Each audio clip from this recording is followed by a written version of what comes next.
Hello viewers, आपका स्वागत है इस चैनल में जिसका उद्देश्य है आपके इंग्लिश ग्रामर को इम्प्रूव करना। पिछले वीडियो में हमने एंड से जुड़े दो सिंगुलर नाउन्स के आगे आर्टिकल और पॉजेसिव एडजेक्टिव का यूज होने पर वर्ब लगाना सीखा था। इसके अलावे हमने ईच तथा एवरी का यूज भी जाना था। इस वीडियो में हम उसी यूज को आगे कंटिन्यू करेंगे। वैसे व्यूअर्स जिन्होंने पिछला वीडियो नहीं देखा है वे ऊपर आई बटन में जाकर उसे देख सकते हैं। तो आज हम सबसे पहले देखते हैं कि ईच का यूज सेंटेंस में सब्जेक्ट के रूप में होने पर इसके साथ सिंगुलर वर्ब का प्रयोग होता है। जैसे एग्जांपल में आप देखिए, ईच खाली स्थान अ पेंसिल, हैज हैव में लगाना है। ईच के बाद ना ही कोई नाउन आया है और ना ही प्रोनाउन, तो इस स्थिति में हम इसे सिंगुलर मानते हुए इसके साथ सिंगुलर वर्ब लगाएंगे। हैज हैव में सिंगुलर वर्ब है हैज, तो इसके साथ हैज का यूज होगा। वैसे भी ईच के बाद किसी प्रोनाउन का यूज नहीं होता है जब तक कि ईच के बाद ऑफ ना हो। इसके बाद हम और देखते हैं कि जब ईच का यूज किसी प्लूरल नाउन या प्रोनाउन के बाद हो, पहले नहीं बल्कि नाउन या प्रोनाउन के बाद, और वो भी प्लूरल नाउन या प्रोनाउन के बाद हो, तो इसके साथ प्लूरल वर्ब लगाया जाता है।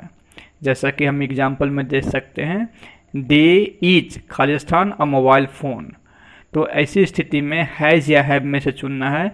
तो जब प्लूरल प्रोनाउन दे है, जो प्लूरल प्रोनाउन है जो हमने पहला वीडियो में ही सीखा था, और उसके बाद ईच का यूज हुआ है, तो इसे प्लूरल सब्जेक्ट मानते हुए हम प्लूरल वर्ब लगाएंगे। चूँकि हम जानते हैं SSPP singular subject singular verb, plural subject plural verb. तो हैज हैव में प्लूरल वर्ब है हैव। इसी तरह हम एक एग्जांपल और देखते हैं, द गर्ल्स ईच खाली स्थान अ डॉल। यहाँ गर्ल्स प्लूरल नाउन है, इसीलिए इसके साथ प्लूरल वर्ब हैव का यूज होगा, न कि हैज का। फिर हम एक रूल और देखते हैं, वो भी ईच एवरी से ही जुड़ा हुआ है, परंतु वो डिस्ट्रीब्यूटिव प्रोनाउन के रूप में यूज हुआ है। जैसा कि है each of, either of, neither of plus plural noun या प्रोनाउन का यूज सेंटेंस के सब्जेक्ट के रूप में हो तो इसके साथ सिंगुलर वर्ब का प्रयोग होता है। इसमें ईच ऑफ के बाद प्लूरल नाउन या प्रोनाउन आ सकता है, या आइदर ऑफ के बाद आ सकता है, या नाइदर ऑफ के बाद आ सकता है। जैसा कि हम एग्जाम्पल में देखते हैं, ईच ऑफ देम खाली स्थान गिल्टी, इज आर में लगाना है। तो ईच ऑफ के बाद देम जो है वो प्लूरल प्रोनाउन है। एक बात ध्यान देनी होगी कि each of, either of, neither of के बाद यदि प्रोनाउन आता है तो वो ऑब्जेक्टिव केस में होता है, ना कि नॉमिनेटिव केस में, यानी देम होगा ना कि दे होगा, और इसके साथ वर्ब सिंगुलर होगा। तो इज आर में आंसर होगा इज। इसी तरह से एक और एग्जांपल देखते हैं हम लोग, आइदर ऑफ टू सिस्टर्स खाली स्थान ब्यूटीफुल, बाजबेर में लगाना है। आइदर ऑफ के बाद टू सिस्टर्स है जो प्लूरल नाउन है, इसीलिए इसके साथ वर्ब जो होगा वो प्लूरल नहीं होगा, क्योंकि हमने अभी पढ़ा है नियम कि each of, either of, neither of के बाद भले ही नाउन या प्रोनाउन प्लूरल हो, वर्ब सिंगुलर होता है। तो बाजबेर में आंसर होगा बाज। मैं फिर से रिपीट करना चाहूँगा कि each of, either of, neither of के बाद आने वाला नाउन या प्रोनाउन हमेशा प्लूरल होता है, परंतु इसका जो वर्ब होता है वो सिंगुलर होता है। परंतु ईच, एवरी, आइदर, नाइदर ये चारों जो हैं डिस्ट्रीब्यूटिव एडजेक्टिव हैं। इसके बाद सिंगुलर कंटेबल नाउन का प्रयोग होता है, और यदि यह combination means each, every, either, neither में कोई और उसके बाद सिंगुलर कंटेबल नाउन सेंटेंस में सब्जेक्ट बनकर आए तो इसके साथ सिंगुलर वर्ब लगाया जाता है। जैसा कि एग्जाम्पल में है, ईच स्टूडेंट खाली स्थान अ पेन, हैज हैव में लगाना है। तो ईच के बाद सिंगुलर नाउन है और वर्ब भी सिंगुलर होगा हैज। इसी तरह से दूसरा एग्जाम्पल देखिए, एवरी गर्ल खाली स्थान स्मार्ट, बाजबेर में लगाना है। तो एवरी प्लस सिंगुलर नाउन है, वर्ब सिंगुलर होगा बाज। ईच, आइदर, नाइदर के बाद ऑफ रहने पर रूल अलग होता है जो अभी हमने पढ़ा, और लेकिन ईच, एवरी, आइदर, नाइदर के बाद जब ऑफ ना हो तो यह एडजेक्टिव बन के आता है और सिंगुलर नाउन सिंगुलर वर्ब रखता है, जबकि उसमें ऑफ के साथ जो आता है उसमें प्लूरल नाउन या प्रोनाउन होता है लेकिन वर्ब सिंगुलर होता है। अब हम अगले रूल की ओर चलते हैं। यदि दो एडजेक्टिव आपस में एंड से जुड़कर किसी सिंगुलर कॉमन नाउन के आगे यूज हो, तो पहले एडजेक्टिव के आगे ए एन का प्रयोग हुआ हो, तो इससे एक व्यक्ति या वस्तु का बोध होता है। अतः इसके साथ हमेशा सिंगुलर वर्ब प्रयोग किया जाता है।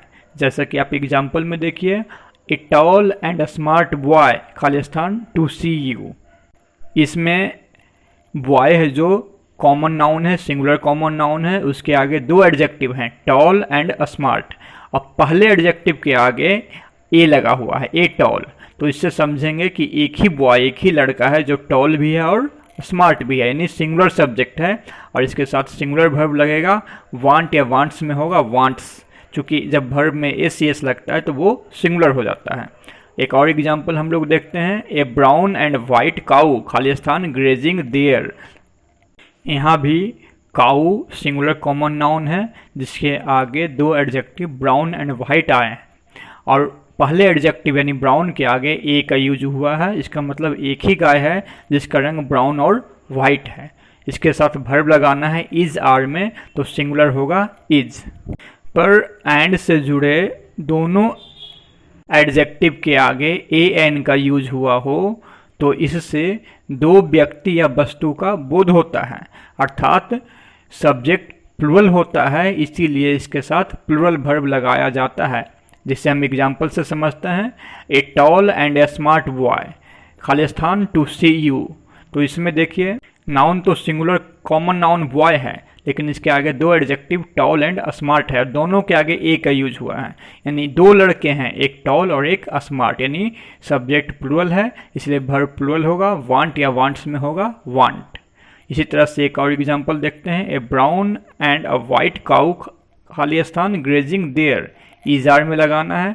यहाँ देखिए काऊ है जो सिंगुलर कॉमन नाउन है, इसके आगे दो एडजेक्टिव हैं ब्राउन और वाइट, और दोनों के आगे ए का यूज हुआ है, यानी दो गायें हैं, एक ब्राउन है और एक वाइट है।